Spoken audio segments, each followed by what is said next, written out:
Miss হবে না আপনার পছন্দের টিভি শো দেখুন জি5 অ্যাপে একদম ফ্রি। ভুলে যায় যে মায়ের যদি কোনো ওষুধ থাকে ওষুধ খাওয়া। আমার বাবা আমার থেকে অনেক বেশি জেদি। আমি চাই সত্যি মন থেকে তাদের জন্য কিছু করতে। নমস্কার, শুভ সন্ধ্যা। বাবা মানে নিশ্চিন্ত আশ্রয়, বাবা মানে অল্প বকুনি, অনেকখানি প্রশ্রয়। এদিকে মা হলো মমতাময়ী, মায়ায় জড়িয়ে থাকে, নিজে সব রোদ সয়ে ছেলেকে ছায়ায় থাকে। মা বাবা এরকমই হয়, সুখ দুঃখ সহ্য করে ছেলে মেয়েদের ভালো রাখতে চায়। ছেলে ছোটবেলায় কেমন ছিল? ছেলে ছোটবেলায় ভীষণ শান্ত ছিল, খুব ডিসিপ্লিন ছিল। কোনোদিন আমাকে ওর জন্য টেন্স হতে হয়নি। আমি স্কুল করেছি, ছেলেকে স্কুলে পাঠিয়েছি, ছেলে বাড়িতে এসছে। এখন কি অশান্ত? কোনো অশান্ত নয়, কিন্তু এখন আমার গার্জেন হয়ে গেছে, ওই গার্জেনশিপটা বেশি হয়ে গেছে। ছোটবেলাটা কেমন কেটেছে রঞ্জন মা বাবার সাথে? খুবই ভালো কেটেছে। আর মা যে স্কুলে পড়াতো সেই স্কুলেই আমি পড়তাম। তো একটা দিক দিয়ে তো ছিল কি, হ্যাঁ, বন্ধুদের ওপরে একটু দাপট দেখানো। আর দ্বিতীয় আরেকটা ছিল যে আমিও বেশি কিছু করতে পারতাম না, বিকজ মা আছে এখানে, সব খবর মা পেয়ে যাবে, তারপরে বাড়িতে এসে আমার ব্যবস্থা হবে। মাঝে মাঝে কি পিঠের মধ্যে পড়তো? মা বাবার আগে ছিল? হ্যাঁ। মাকে কি এখন শাসন করতে হয়? মা একটু ভুলে যায় যে মায়ের যদি কোনো ওষুধ থাকে ওষুধ খাওয়া।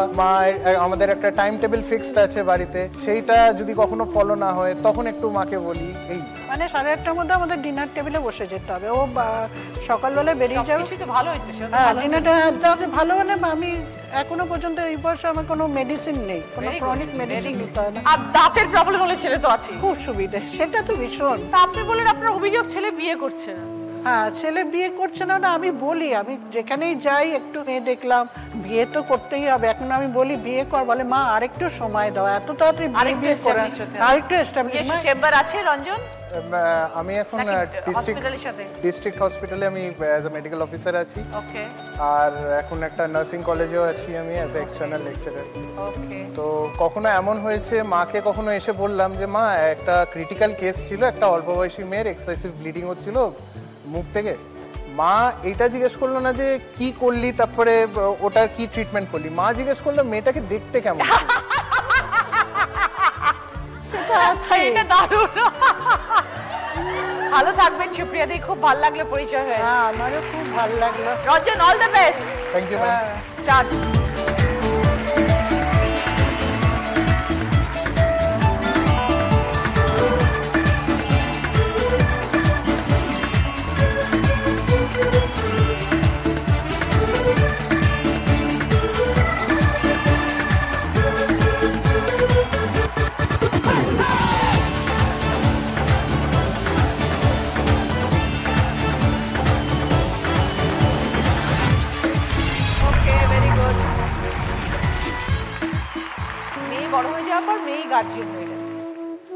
একদম কি কি শাসনের উপর রাখছে আপনাকে?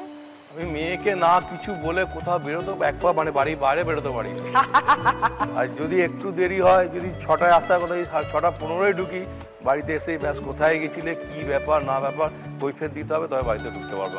গেটের বাইরে বাজে একটা স্বভাব হচ্ছে ফোন তোলে না একদম, তখন টেনশন হয়। স্বাভাবিক সেটা, এটুকু তো বোঝা যায়। ফোন তোলেন না কেন? ব্যস্ত থাকি নানা রকম কাজের মধ্যে, হঠাৎ মিটিং এর মধ্যে আছি, তখন যদি ফোন করে হয়তো ফোনটা তুলতে পারি না, তার জন্য আমাকে যা জবাবদিহি করতে হয় বাড়িতে। ছোটবেলায় ঈশিতা কেমন ছিল? খুব ভালো, খুব শান্ত, যা বলতাম তাই করতে, এখানে বসো এখানে বসো, কোনো বায়না কিছু ছিল না। কিন্তু বড় হয়ে সব উল্টো হয়ে গেছে। আহা, আমার বাবা আমার থেকে অনেক বেশি জেদি। কোনো একটা কাজ করবো বলে যদি মনে করে থাকে সেটা করেই ছাড়বে, সেটা ভুল ঠিক কিছু বিচার করবে না, আগেই করে নেবে। আর সবার আগে কোনো কিছু যদি আমি আবদার করি, মানে ছোটখাটো কিছু, তো সবার আগে একটা জিনিস হলো না, না মোটামুটি একটু বাটার, অয়েল, ঘি সমস্ত কিছু লাগবে মোটামুটি, তারপরে আর কি। একটা মেয়ে কি করে ছাড়ি বলুন? তার মানে তো কি আছে সেটা বলো না কেন? না না না, এরকম কিছু না। আচ্ছা, আপনার কিরকম জামাই পছন্দ নাকশবাবু? আমার জামাই একটু ভাষা সম্পর্কে জ্ঞান হতে হবে, মানে বাংলা টিচার হতে হবে। মেয়ের ক্রাইটেরিয়া না, না না, শুধু বাংলা না, বাংলা ইংরেজি, আমার মানে ভাষাটার প্রতি না আমার ভীষণ ভালোবাসা। মিউজিক আর আর্ট, মানে তাকে ভাষার উপরে জ্ঞান থাকতে হবে, সে গায়ক হতে হবে, তার গানের উপরে গায়ক না হলেও চলবে, কিন্তু ইন্টারেস্ট থাকতে হবে। কারণ কিন্তু সে মিউজিক নিয়ে তার জানা। আমি এমন একটা মেয়ে দিদি, আমাকে যদি সারাটা দিন মানে একটা মানে গান চালিয়ে একটা ঘরের মধ্যে রেখে দেওয়া হয়, খাবার দাবারও দরকার নেই, এক বোতল জল, ব্যাস আমি থেকে যাবো, আমার কোনো অসুবিধা নেই। এতই গান প্রিয়। একদম। আর গান আমার আর লম্বাটা তো হতেই হবে। ঈশিতা যার সাথে ফোনে কথা বলে সে লম্বা তো? না, ওরকম না। না দিদি আছে মনে হয়, ও বলে না, বাবা, ও বলে না আছে দিদি। বাবার কি কি অভ্যেস চেঞ্জ করতে চাও ঈশিতা, যেটা তোমার পছন্দ নয়? সবার আগে আমি চেঞ্জ করতে চাই বাইরে অতিরিক্ত আড্ডা মারাটা। পাড়ার আড্ডা? একদম, মানে অফিস থেকে ফিরলে চলে মানে আর ঘরে বোধহয় হার্ডলি 20 মিনিটস, তার থেকে বেশি না। কি বক্তব্য দাদা? কি করব, আমাকে তো বাড়ে, আমি মানে অনেক ছোটবেলা থেকেই পড়াশোনার সঙ্গে সঙ্গে বাড়িটা একটু আমার বন্ধু বান্ধব বা নানা রকম সমাজসেবামূলক কাজ করতে আমি খুব ভালোবাসি। এবার ও চাপ দিচ্ছে আমাকে, আমি থাকি, আমি বলছি রিটায়ার হব তারপর ঘরে বসে যাবো।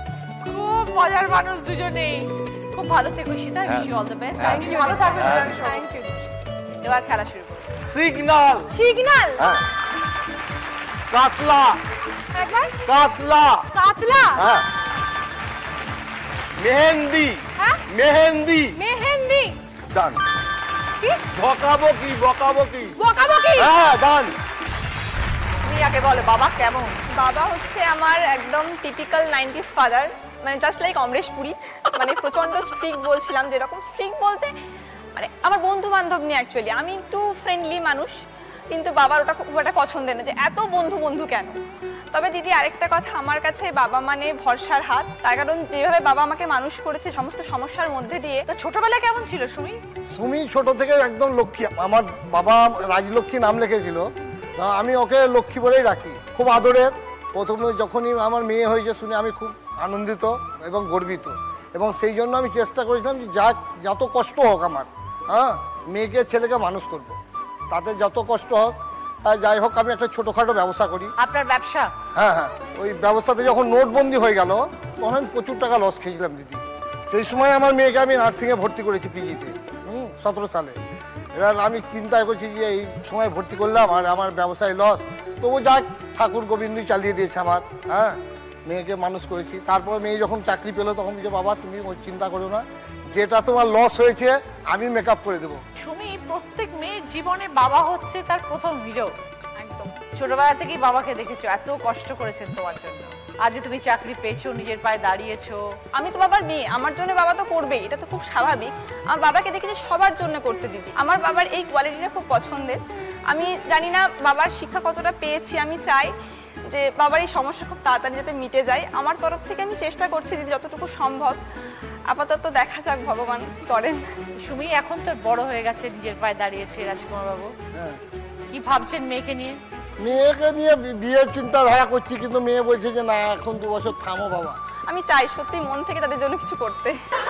মেয়েরা বড় হলে মা বাবার পাশে থাকে, সংসারের দায়িত্ব সব তুলে সময় নেয়। আছে, সব সময় সব সময়। খুব ভালো থেকো সুমি, একদম দিদি। বাবা মাকে দেখে রাখবে।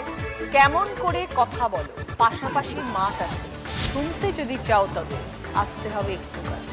এবার বলো সুমি, ফিশ ফিশ বুঝিয়ে দাও। ফিশ ফিশ করে কথা বলা, পাশাপাশি মাছ মানে ফিশ ফিশ, আর কানে শুনতে গেলে আমরা বলি ফিশ ফিশ করে কথা। সুমিনার লাস্ট রাউন্ডে দুর্দান্ত পারফরমেন্স, আজকে দিদি নাম্বার 1 সুমি ঘোষ সঙ্গে রাজকুমার ঘোষ।